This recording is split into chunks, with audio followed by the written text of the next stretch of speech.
Le président américain Donald Trump a réuni son cabinet aujourd'hui à la Maison-Blanche. Richard Latendresse, correspondant à Washington, est avec nous. Une réunion très longue d'ailleurs, Richard, et il s'en est pris cette fois à Chicago. C'est toujours en lien avec sa campagne du maintien de la loi et l'ordre. Voilà, c'est ce manteau-là qu'il veut porter désormais. Je te dis sincèrement, Julie, il était attaché à cette notion très conservatrice de dire, moi, je serre la vis un peu partout, mais on dirait qu'il a décidé d'y aller de façon encore plus ferme. Et effectivement, il s'en est pris aujourd'hui à Chicago. Il est revenu à la charge contre Baltimore et Washington aussi.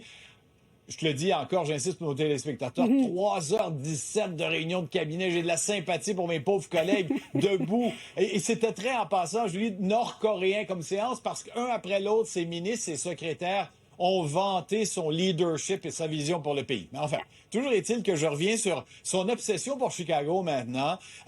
Ville dirigée par un démocrate, dans un État, l'Illinois, dirigé par un démocrate. On voit là ses cibles, on sent ses cibles. Et ultimement, on se retrouve, là, Julie, avec une chicane de statistiques. Parce que d'un côté, la Maison-Blanche n'a pas tort, par exemple, quand elle dit qu'en 2024, Chicago a été la 3e ville du pays avec le plus grand nombre de meurtres, 573 meurtres. Encore une fois, il faut rappeler, Julie, qu'on en a eu 32 à Montréal. Chicago est une plus grande ville, mais quand même 573 meurtres, c'est beaucoup.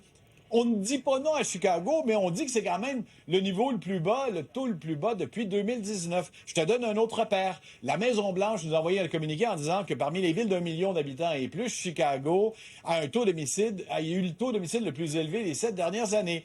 À Chicago, on dit oui, mais quand on prend toutes les villes, celles de 10 000 habitants à 5 millions d'habitants, ben, Chicago ne fait pas partie des 25 plus violentes. Tu vois, alors donc, il y a toujours cette volonté de vouloir contrebalancer du côté des élus démocrates, des dirigeants de ces villes-là, les statistiques de la Maison-Blanche en disant, oui, mais ce sont des statistiques qui vont en baisse, qui s'améliorent. Et c'est le ton qu'on a ici à Washington également, parce qu'on dit, c'est vrai qu'il y a encore trop de meurtres, trop d'homicides, mais c'est moins pire d'une année à l'autre. Cela dit, ici, à Washington, le président veut aller de l'avant avec un resserrement encore plus dur que ce qu'il a fait jusqu'à maintenant, c'est-à-dire le déploiement de la Garde nationale et d'autres corps policiers dans la ville, en voulant emprisonner les jeunes de moins de 18 ans qui commettent des crimes avec les adultes, en disant quand ce sont des crimes graves, ils devraient aller de l'avant.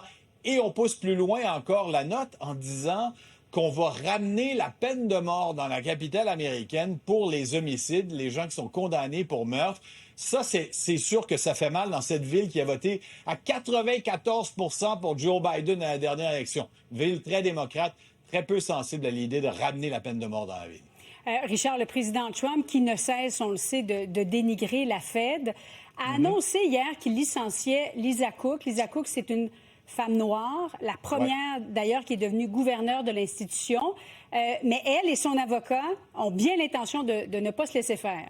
Parce qu'elle dit, et son avocat aussi, mais Lisa Cook dit, le président n'a pas le droit de faire ça. En fait, c'est dans un message sur son média social à 20h02 hier, une longue lettre qu'il a publiée. Je te dis, Julie, on n'a pas le droit à un break quand on est correspondant à la Maison-Blanche. Oui. Jusqu'à tard en soirée, il faut le suivre. Et dans ça, il met simplement l'accent sur le fait qu'elle aurait, sur 2 demandes d'hypothèque, mis pour 2 immeubles, 2 résidences différentes, affirmé que c'était sa résidence principale dans chaque cas. Pour Trump, c'est suffisant pour la chasser. Mais ce qu'il ferait, s'il réussissait son pari dans Trump, s'il gagnait son pari, ben il réussirait du coup à imposer des alliés au sein de ce Conseil des gouverneurs de la Banque centrale et puis forcer la main au président de la Fed parce qu'il veut une réduction des taux d'intérêt.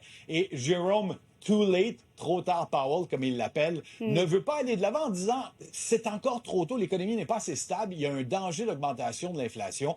Mais Donald Trump veut par tous les moyens y arriver.